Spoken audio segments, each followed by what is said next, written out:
Yes, he did.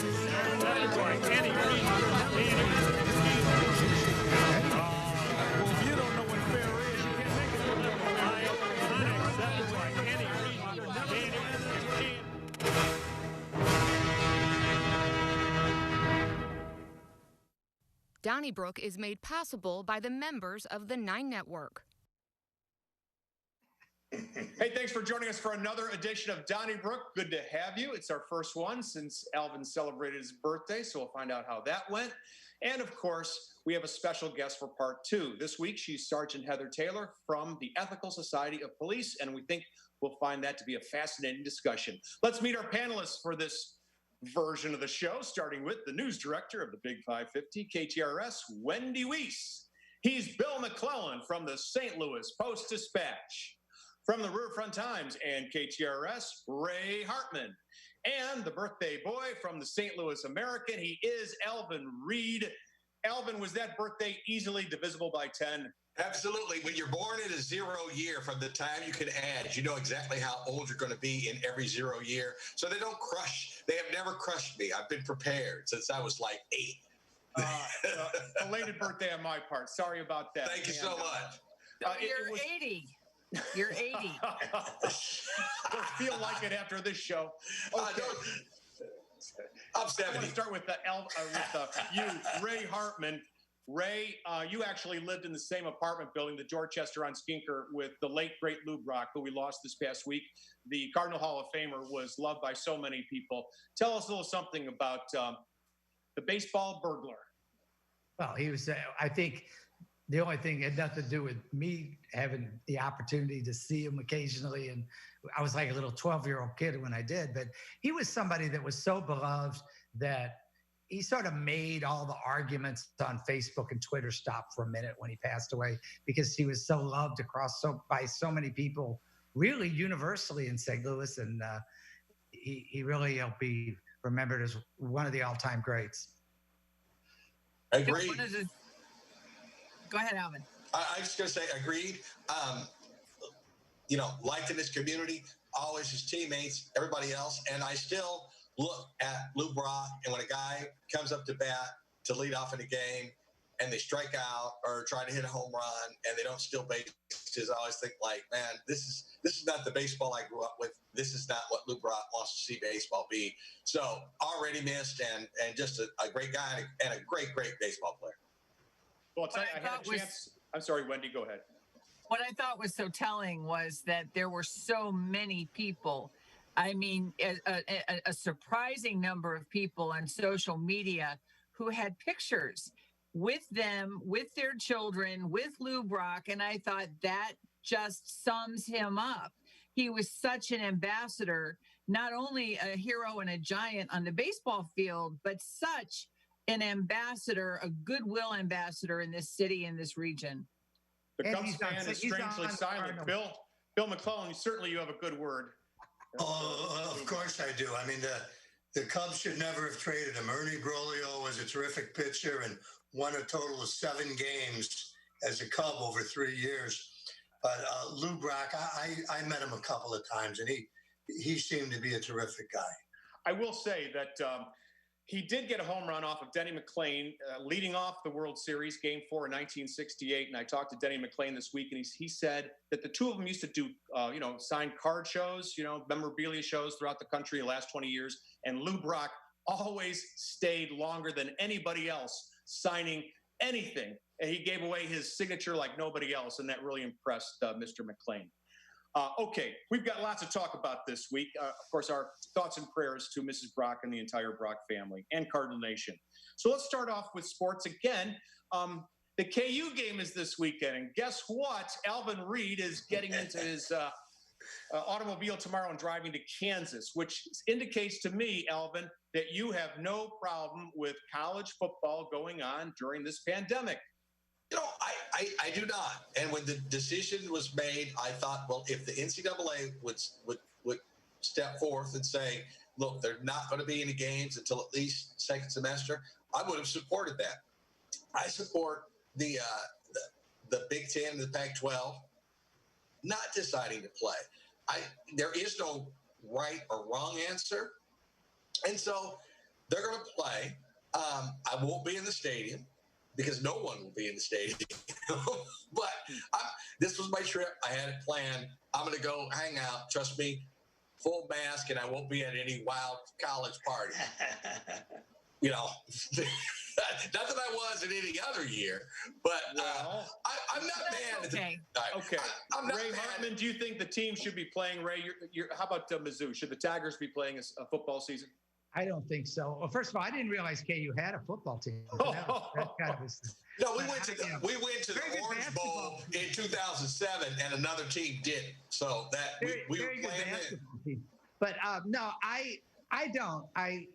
I don't think that. I think it's about money.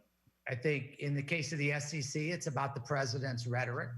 He was very influential in this. I think the NCAA should have called off professional. I mean, excuse me, I didn't mean it, but they're essentially professional. Freudian, yeah. Exactly, because it's all about the money.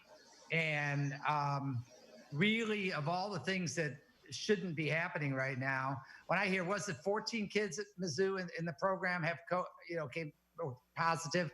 What we don't know is what we should be worried about. We don't know right now, no one does, what the impact to a young or any person's life is 10, 20, 30, 40 years down the road.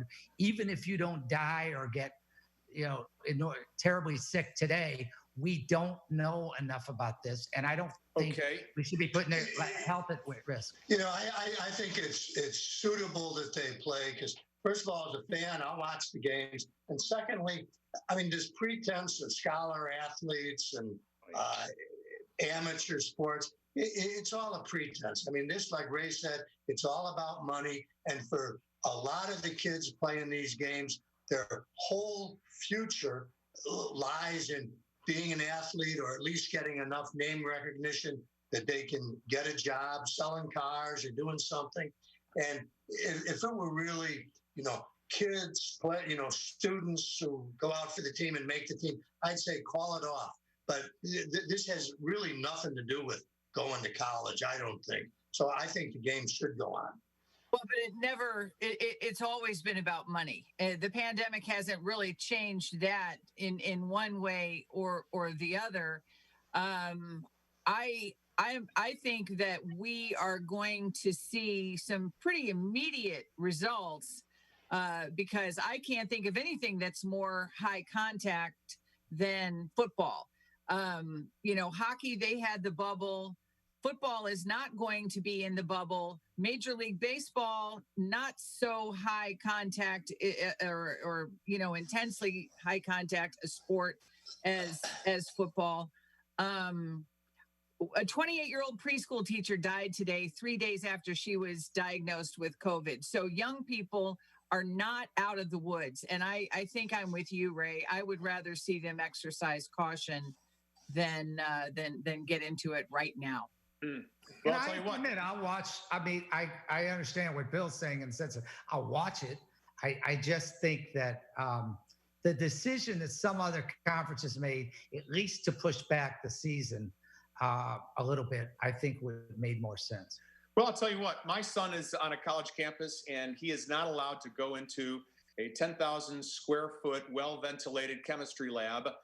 They're allowing no more than 2 people, so it's only graduate students. He can't get in. And if he can't get into a chemistry lab, I don't know how guys can tackle each other on a football field. But let's move on to local sports guidelines. Dr. Sam Page has revised the sports guidelines, Alvin, for St. Louis County. Of course, Page is the county executive director. And he's basically broken down the sports into 3 categories: big contact, medium contact, and less contact. And then he divides it by age as well. And if you're in high school and if you're in cross country or golf, you can still play. However, there are no spectators whatsoever for any of the sports, even on a golf course, even at a diving natatorium, not on a cross country field, wherever. I think that's a little bit crazy. How did you feel about this? Well, I'll skip to the no fans.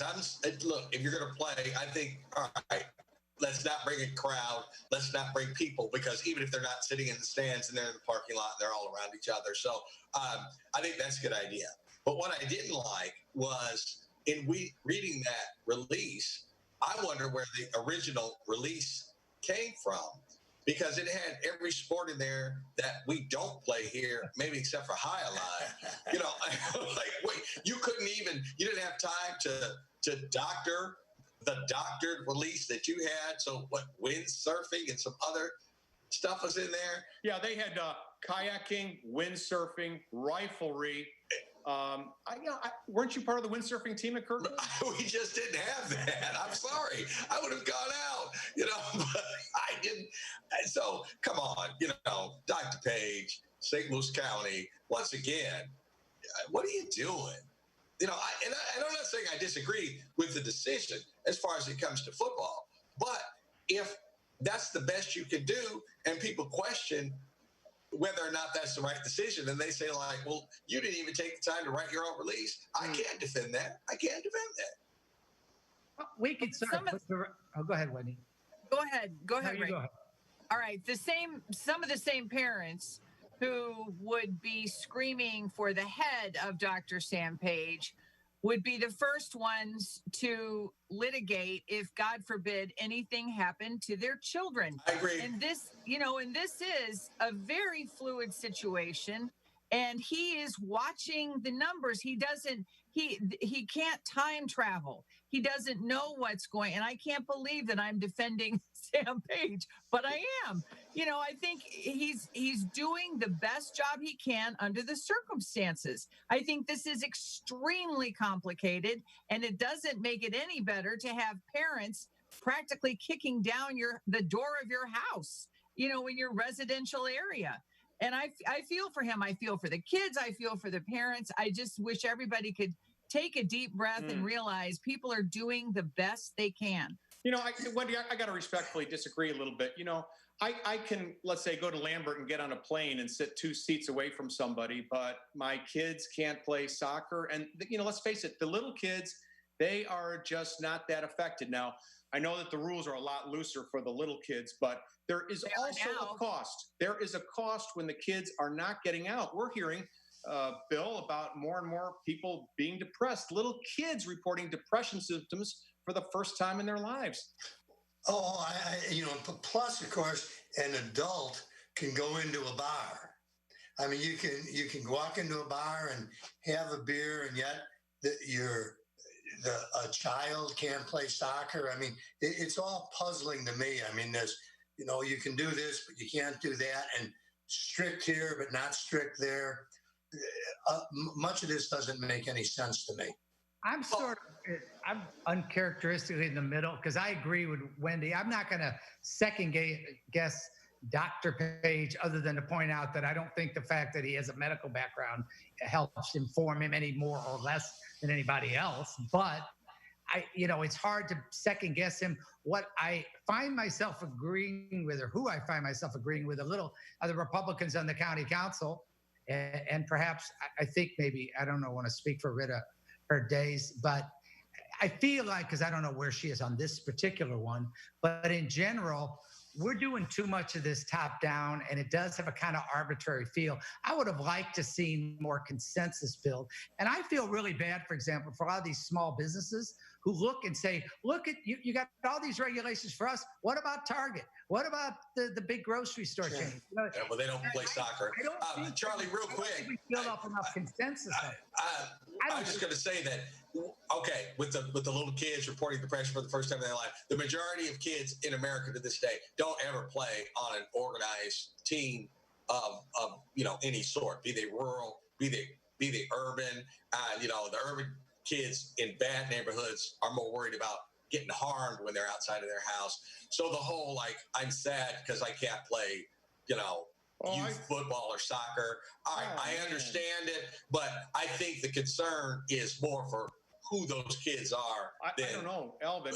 Don't forget, whether you're in urban, suburban, or rural America, those sports play a vital role in a kid's life.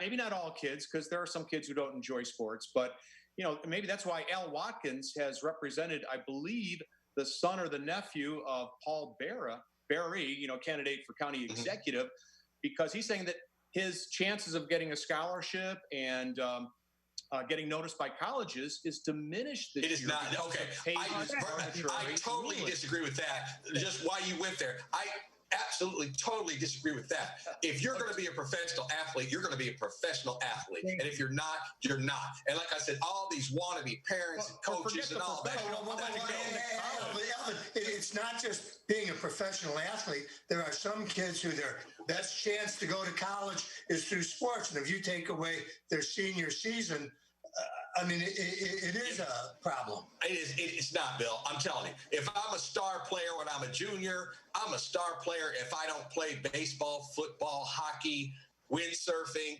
for a year. I still will be, and coaches know that. Let me remind you, Alvin, you write about sports for the St. Louis American. You should know better than anyone that Kellen Winslow, the NFL Hall of Famer, didn't play football till his senior year. Absolutely. In high school. Right. Now, if he was playing this year, he wouldn't have had a chance, and now he's in the Hall of Fame. Well, okay. So, all right. And how many of those happened? But he was already a great athlete. And if he wanted to go out for football, he could have walked on. He would have made the team. He'd still be in the Hall of Fame. I have no doubt.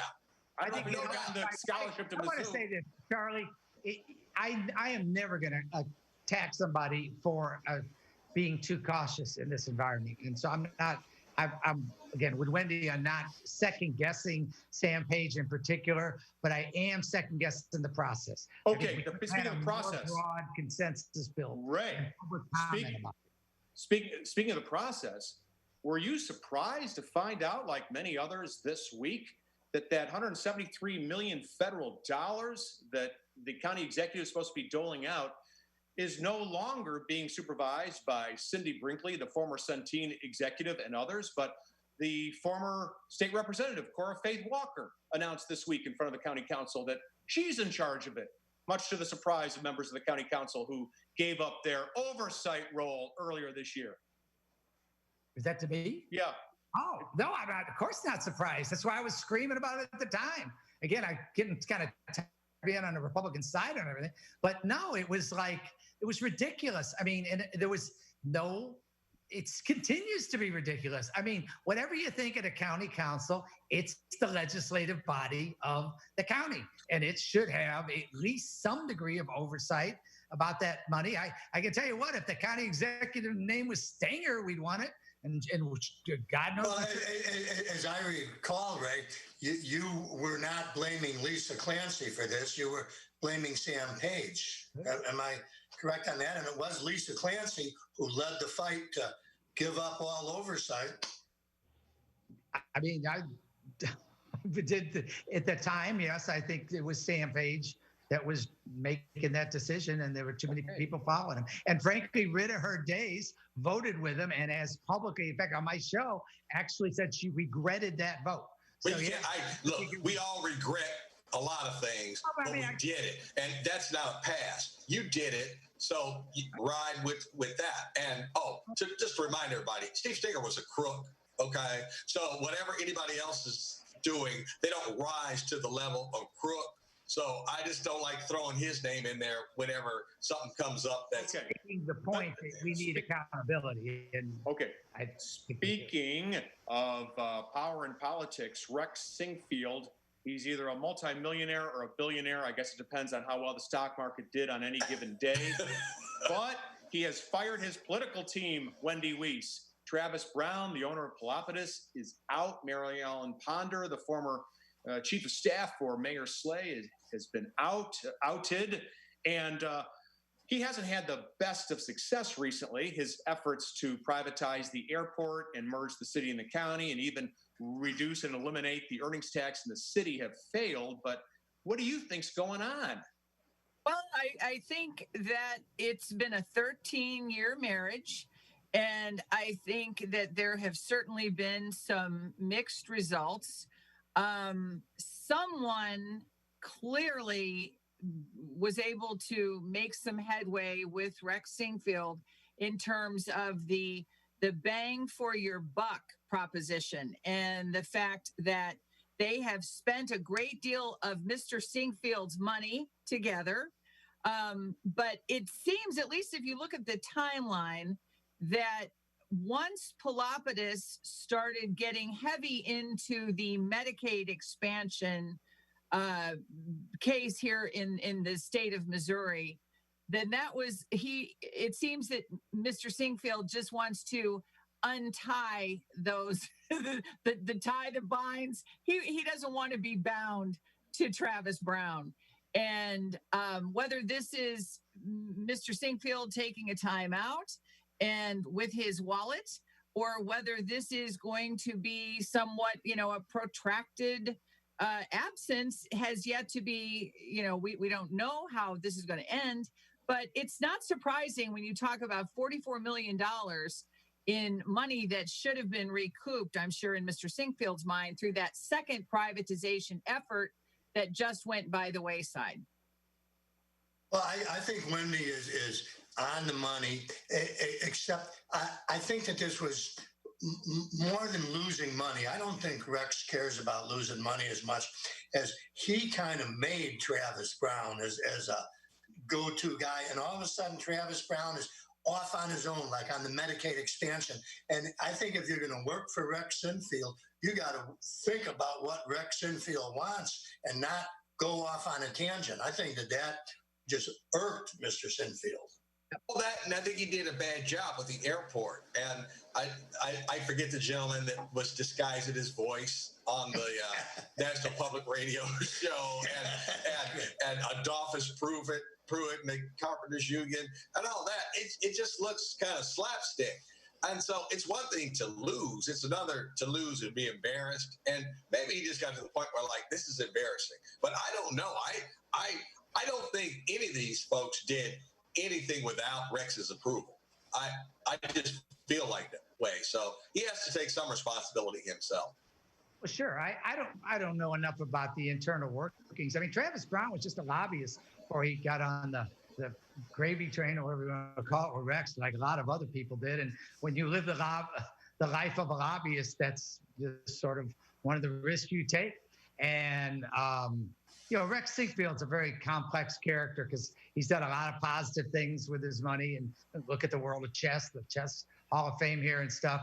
But the whole premise, he's such a poster child. And this is not a shot at him specifically, at the need for campaign finance reform, because the whole premise that people with their money should be able to influence the political system the way he wants to is not cool. I mean, and at least he doesn't do dark money, but man, these $1 million contributions to, Governor Hanaway and Costa or whatever, it's just, it was what just about the 700,000 that was funneled to Stanger through the fire protection district? I thought that was... There's a lot of them. Yeah.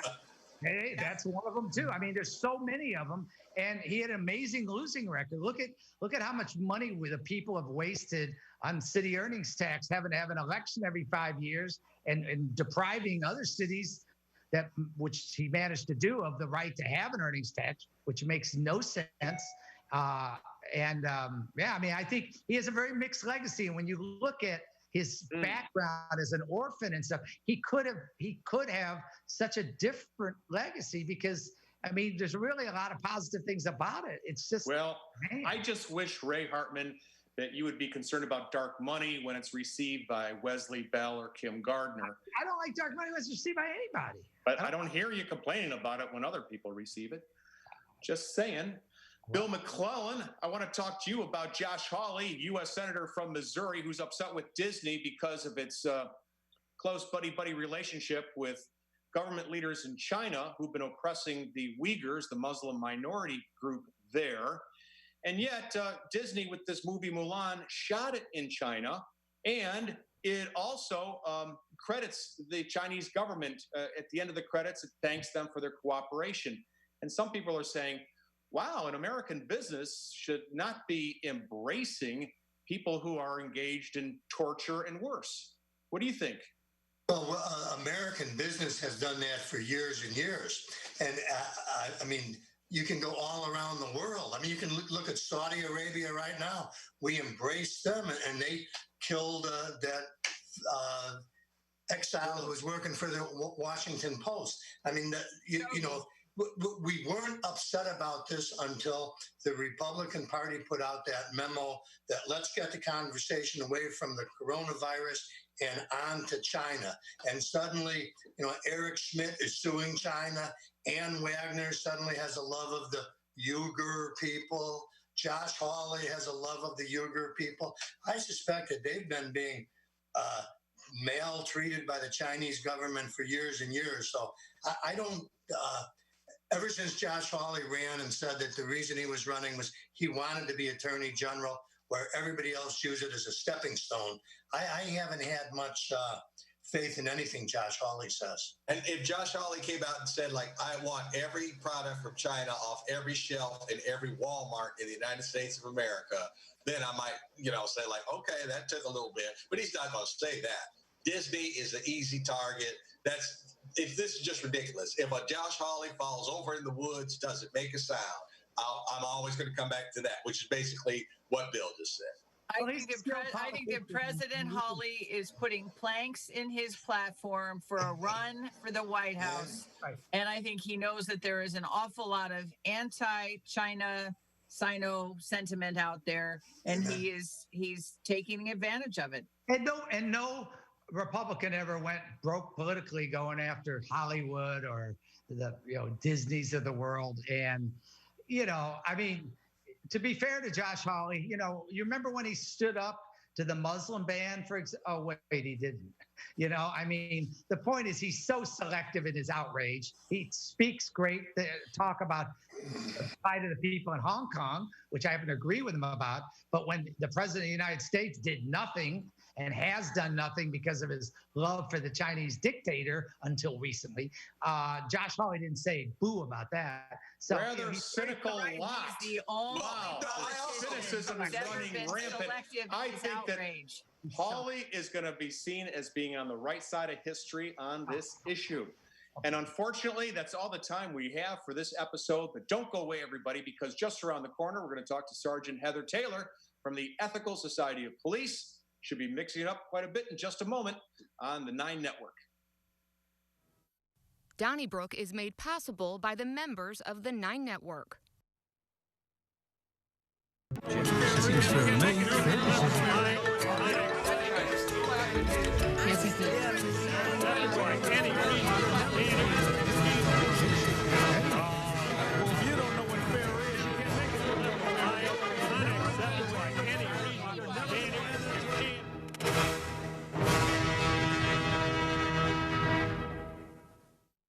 Donnybrook is made possible by the members of the 9 Network. Well, thank you so much for joining us for the second half of our program. And joining us is Sergeant Heather Taylor from the Ethical Society of Police, who is going to kick off this broadcast with a major announcement. Sergeant Taylor, you walked your papers in today. You are retiring. Now, I had heard there's the possibility you're going to law school, but maybe you could fill our viewers in. You've been with the St. Louis Metropolitan Police Department for how many years, and what are you going to be doing now? 9/11 tomorrow will mark 20 years. Wow. After this, my goal was to attend law school. Actually, I wanted to attend WashU, but it looks like we're moving out of state. So that's out the door.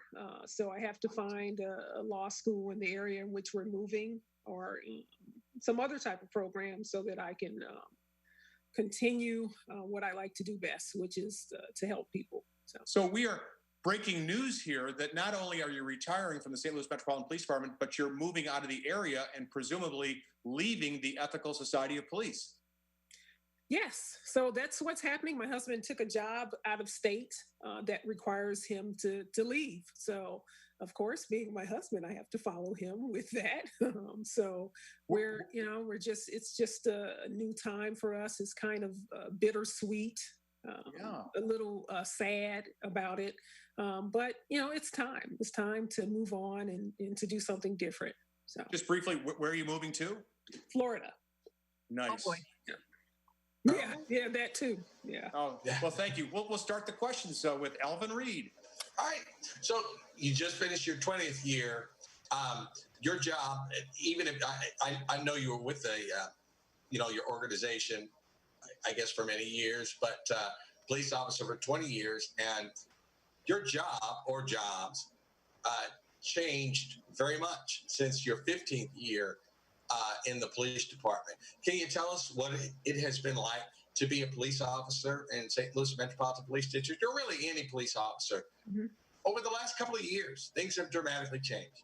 Well, it's been difficult, but, I really have enjoyed this job. It's everything that I wanted to do. It has brought a lot of fond memories, friendships and relationships inside the department and outside that I'll never forget. I love these people. Even some of the people that I had to call out for the things that they were doing that were bad. But it is a difficult time. We just lost a young officer who lived in the city. He was from this community, and he was murdered. And during the time when I learned who it was and how difficult it was to see people actually posting negative things about a murder, and it was just so angering from the standpoint that, I don't approve of that from officers. I don't think that, it's right for officers to laugh and mock murder of any citizen that we've killed, because it's wrong. You're talking about murder. Behind every person that's murdered, whether they're killed by the police or killed, or the police if we're killed, there's a family behind them. And, this last month for me has been very, very difficult. The month and a half, Captain Dorn was a mentor to so many of us. He was a lifelong member of Ethical. He always encouraged us to get our education. He pushed it, education, education, education. And to have him murdered like he was murdered, to have Bohannon murdered like he was murdered. In that time, my nephew was murdered. My nephew was murdered on August the 1st. And if I had been the homicide supervisor, that would have been my scene. And, it's time. There's just so much trauma with this job that I came into it with trauma. I'm leaving, my exit out the door is during a time of trauma for our city, and most importantly for the Tamaris's family, his wife and his kids and his parents. And it's been difficult. There have been good times, but the trauma of this job and the trauma of what's happening in this city is exhausting. It's exhausting, and it's sad. But at the same time, I can say I have found joy in doing this job in these 20 years as well. Great. Sergeant Taylor, you represent 325 law enforcement folks in both the city and the county. If we could put you just completely in charge for a day, what would you do to change the way we run our city and county police departments? I think that you have to remove the politics from a lot of this. And that includes the politics with police associations, including ours at times. We have our moments where we have to push things for our members and the betterment of our community as well. But a lot of times there's just too much hands-on from politicians, from the elected officials, from wealthy citizens as well, that have too much of a say-so in what's going on. And when it's all said and done, every officer took this oath. We took this oath where we're supposed to protect and serve this community.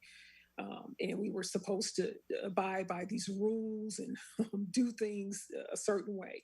And we're all going to miss the mark. We're all human. We're going to miss the mark. I've missed the mark. Anybody walking has missed the mark in this uniform. But overall, if I could change one thing, is that I would get rid of the politics and the outside influences that determine a lot of things that you see happening with how we police in our community. Sergeant, first of all, congratulations on your retirement and a great career. And you mentioned the recent murder of Officer Bohannon. And I noticed when I read the story in the paper that Thomas Kinsworth had been arrested for that. And the story said that the paper does not normally mention the identity of the suspect until he's been charged, but his identity was released by the Ethical Society. And I found that very interesting. Could you explain the situation and what your reasoning was on that? Actually, it wasn't. It was his name was released by KM. I'm not going to say who. I can't remember what news outlet first reported that, and local activists reported it as well. So it actually wasn't. It was known that his picture was first posted by them. I believe it was. I'm not going to say the name because I may get it wrong. But it was posted by them, and it was important for people to understand that you have someone that should have been in prison. You know, he shouldn't have been freed on that charge. You have a victim behind that. Before Tamaris was murdered by him, he had a victim before that, and it's important for us to understand, no matter who you are, that violent crime is never okay, and that we all have to be on the same page when it comes to violent crime, no matter who you are, black, white, whomever. I have a brother who murdered someone at 16 or 15 and was certified as an adult, and he had to be held accountable for it. It broke my heart, broke my mother's heart, broke my siblings' heart, but he did something he couldn't do. And he was held accountable for that by us and the criminal justice system. And the criminal justice system has to be fair across the board whenever you're talking about victims of violent crime or just victims in general. And, you know, the history of this man, that he was out on bond for what he done to another human being. This is a human being. Behind every case is a human being, and people sometimes lose sight of that. You have people, you have families behind those victims. And he was free. He was free, and he took a father of three, away from this community, away from his family. And, you know, yeah, that was important to reshare that information, and seeing that his history was so horrific, that he had just been released on his own recognizance for a sexual assault or something like that. It's pretty ridiculous. So. Thank you. Wendy? Sergeant, we have discussed on this program, those of us of a certain age, we are used to a level of comportment, if you will, when it comes to law enforcement officers. And Chief Hayden has been so honest and forthcoming with how very difficult it has been for his officers. This not only this year, but for the past several years, but especially this year with all of the unrest. And we were just, you know, we have talked before about whether or not, is that a comfort to you as police officers, or do you prefer a little bit, maybe a stiffer approach, if you will, stiff upper lip approach? You know, I appreciate that, what Chief Hayden says and what he does. Yeah, we've been policing with this mentality that we're macho, that we're always the tough guys, and you know, the reality is far from that. And that's part of the reason why law enforcement is in the state that we're in right now, is that you need people to be honest and forthcoming with what it's like. Some days we all come into this job wondering what's happening. Some days we come in and we're just, you know, we don't know if we can't hold it together sometimes. And that's the reality, because we're all human beings in this job. And it's good to see someone that's okay, that's willing to not be okay. And what happened to Captain Dorn was horrific. What happened to retired Sergeant Ralph Harper was horrific for us. And I knew these people. You have Tamaris, who was murdered. You also have these incidents in our community with people in our community being murdered, people in our community being brutalized by our own department. So you have all these traumas, and it's always good to see someone being human in this job. You know, that element is necessary. Sergeant, I think you mentioned earlier, if I could characterize your comments, that if there was one thing you could change, it would be to take the politics out of law enforcement in the St. Louis area. Some people have said that there was politics when Captain Mary Barton became the chief of St. Louis County instead of Troy Doyle, that there were interests there that were kind of pulling the strings. Is that what you believe? And if so, who are these wealthy interests who have undue influence? I do believe that the Police Foundation has a lot to say so. They do. They had a lot of input internally within our police department. We all know that. The issue is that I don't think you guys know that the media doesn't know it like we know it. Well, fill us in. Who are these people? You have some of the Police Foundation is necessary within our department as far as helping officers have things like Reid jackets, to have flashlights in homicide. I worked in homicide, and to have flashlights that were bright enough to light up a scene. You would think that's common sense, but those are things that we were lacking, and the Police Foundation stepped in to help with that. And I worked nights in homicide, so those things were a necessity. You go into a vacant building and it's nighttime, and you have this small flashlight that doesn't illuminate something. You contact the Police Foundation, and they provide every homicide detective with these magnificent flashlights that help us do our job to solve crime. And that's the great part about them. But the other part about them is that they shouldn't be involved. They shouldn't be writing letters on behalf of anyone to be named as a chief of police. That money speaks. We all know that money speaks in this town. It speaks across the country. And when you have large donors who are millionaires, some are billionaires that are saying, hey, we want this person as chief of police. And sometimes people listen to that. They will listen to that. We do know that one of our candidates from the 2017 process in the city of St. Louis, he was pushed. This candidate was pushed, but he had the backing of the Police Foundation. And that's a big deal. That's a lot of money. That's a lot of leverage. That's a lot of people who donate to a lot of political campaigns in our area, the mayor, Black politician, white politicians, male, female politicians, you name it. They're donating money to these people. And we know that they have the influence to have a say-so in what happens, whether or not someone listens to that instead of making the qualified person hired, instead of hiring the qualified person, no matter who they are, if they're Black, female, male, whomever. If Mary Barton was the most qualified, they should have hired her. But the reality is that on paper, Mary Barton wasn't the most qualified there. And there were other captains and people that were available as well that were, qualified as well, including Troy Doyle. So if they hired her because, they thought she was the most qualified, so be it. But, we don't believe that was the case. And like we said in the beginning, we need her to succeed because she's the chief now. It's very important that she succeeds. But it is also important to note that we don't believe she was the most qualified.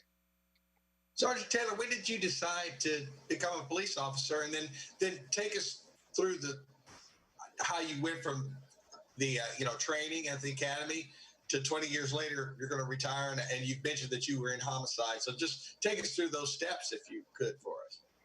I wanted to become a police officer because I wanted to help victims of violent crime. I know it's not a popular statement. I wanted to arrest people who hurt children. I wanted to arrest people that hurt elderly people, people who committed sexual assaults, that committed homicide, and having the experience of having a brother commit a crime that was a violent crime. And my brother murdered someone, and he was guilty of that.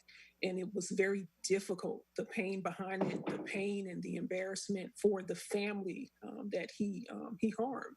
And my brother's paid his debt to society.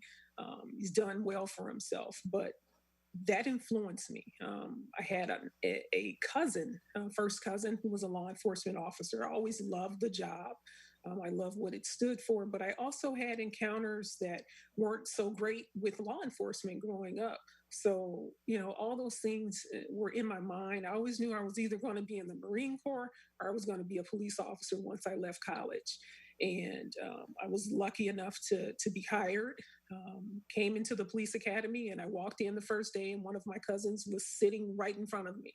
So it kind of eased my transition in, and I loved it. It's what I wanted. But at one point in the police academy, I did think about quitting because there was a lot of, I grew up being a basketball player. It's all about team. No matter who you are, it's about winning. Black, white, or we stuck together. We were a team and it was about winning. So I was used to that team atmosphere. And I thought law enforcement would be that way. In some ways it is. However, in the police academy, you saw, white set with whites, black set with blacks. And it was a different experience for me from playing athletics where you all sat together because you relied on each other. You passed the ball to the open person, whether you liked her or not.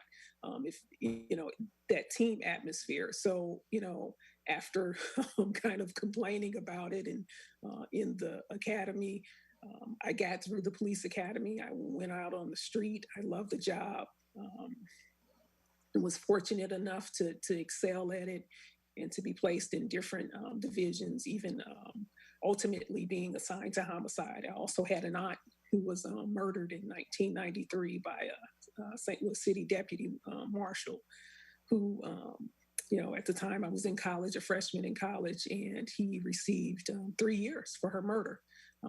That steered me into this job as well, because I wanted to hold people like him accountable for their actions and to understand. I didn't understand why someone would get 3 years for murder. And he was an African-American man, but he was law enforcement. And, I soon realized that law enforcement, the rules were a little bit different for us. And I didn't believe that was always fair. We face unbelievable odds, but the system has to be the same for everyone across the board, even us. Sergeant, first of all, thank you for your service. And the lightning rod in St. Louis regarding crime is Kim Gardner, the circuit attorney. And her office, or she would argue that I think about 3/4 of the tragic murders in the city have not resulted in a suspect being brought to her for prosecution. And those that criticize her blame her because they say that the arrests are not happening because people know that she won't prosecute them. What is your reaction to Kim Gardner's role and the relationship she has with the police department?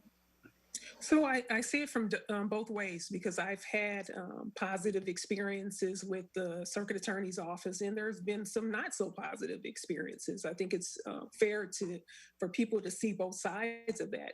We've had cases where I believe absolutely it was a murder, and we had the facts, we had everything behind it. We presented the case with the victims present, and for some reason the assistant prosecutor decided not to issue the case and proceed with it. And I've had to go back behind that and write long emails arguing the case, why these cases should be issued. And once again, there's a victim behind this. You have a human being that's been murdered, that's lost their life. And we had probable cause for arrest, more than enough on a few occasions with a few cases. And assistant prosecutors under her office refused those cases. And that's a problem. And imagine telling a mother who knows that there's video, that there's evidence that their child was murdered, and the suspect is not going to be held for that. You don't want to have those conversations, and they're angry for a reason. I get that. But there's also the side where the reality is that it's difficult to prosecute some of these cases. It's difficult to protect victims and surviving victims in these cases, and witnesses, because I do know of cases where our witnesses have been executed. They have been murdered in these cases because there is no money available, very little money available to protect them. And people feel like if they can't be protected, they're not going to come forward. We already have a police department that has a lack of trust within our community, and people are not coming forward for that. To give us the details that we need for her office to prosecute. So it goes both ways. Her office is not completely without blame. The police department is not completely without blame. We have, I've had a homicide detective that stated, a victim's life didn't matter, and who are you to say that someone's life didn't matter? Because once again, behind every victim, there is a family. And who are you and how dare you say that? And so you also have that as well. That's a problem. But then you also have detectives. I've had detectives who left and retired that cleared 80% of their cases. I've had detectives that I had some now that are outstanding, some of the best, to ever be a homicide detective. And they work really hard. And sometimes we get cooperation from victims, sometimes surviving victims and witnesses, and sometimes we don't. And so it's hard to prosecute these cases on coming from her standpoint. Yeah, it can be hard, but there have been times where we've had cases that were legitimate, cut and dry, and from our view, that should have been issued. And I've written emails and complained. And those cases have come back and they've issued. I don't think it should take that. No. Sergeant, speaking of lightning rods, we have the Ethical Society, which represents African-American officers, and the Police Association, which ostensibly represents all officers, and they're headed by Jeff Roorda, who has been a controversial and outspoken figure for years. What's your assessment of Mr. Roorda and the Police Association and efforts for reform? I think it's going to be difficult with him there. The reality is that he says things and he does things. He's targeted me. So we started talking again because of Officer Tamaris Bohannon. If it wasn't for him, his murder, I would never talk to him. And now, unless it's involving him, I wouldn't talk to him again. And he's written, I've been a subject of their gin dorm. Just nonsense. His references to a lot of times with African-American women as being angry. And that's something that a lot of times that's a negative sentiment that we receive when we're vocal, that we're angry Black women. And here he wrote this gin dorm article that was utter nonsense and garbage. And those are the problems with him. It's biased. It's charged with rhetoric that it mirrors that of our president. A lot of times, some of the stuff that he says and he's placed in emails, and it's just utter nonsense. We can't move forward as a community until we as law enforcement admit our wrongs. We're not perfect. We're going to make mistakes. The community also has to address when they're wrong as well. And when you have someone that's so one-sided when it comes to law enforcement, we're never going to move forward. And the reality is, when we had incidents, I saw Milton Green today as well in the retirement office. So his career is over. And I saw him. And when we have so much division, what you have is that people lost in all of this are the Milton Greens, the Luther Halls, people like that. And we are predominantly African-American. We were founded for a reason. We were founded because of people like Jeff Roorda. We need to exist now because he exists now. If there was a way for all officers to come together and be a part of one organization, and we were all about the sentiment of being fair and being accountable and being actually honest with what we're saying. Being honest is a critical part in law enforcement if you're going to be in law enforcement, and telling the truth. And, it's okay if he criticizes people, if he's telling the story how it happened. And I have no problem with that. There have been times when Jeff has said something and he has been right with what he said. There's been a few times with that, not very often, but it's like, hey, if you're going to tell these stories and you're going to represent, so-called represent all officers, and you need to tell it from all sides. And he's not capable of telling it from all sides because he doesn't represent all sides. Well, Sergeant, I'm afraid to say that the unforgiving clock indicates that we're out of time for this segment. But we want to thank you so much for joining us and breaking the news that you're retiring, moving out of state. We didn't know that. We're sorry to see you leave, but we're so grateful that you're able to join us for this edition of Donnybrook Part 2. So we wish you the best. Thank you. Donnybrook is made possible by the members of the 9 Network.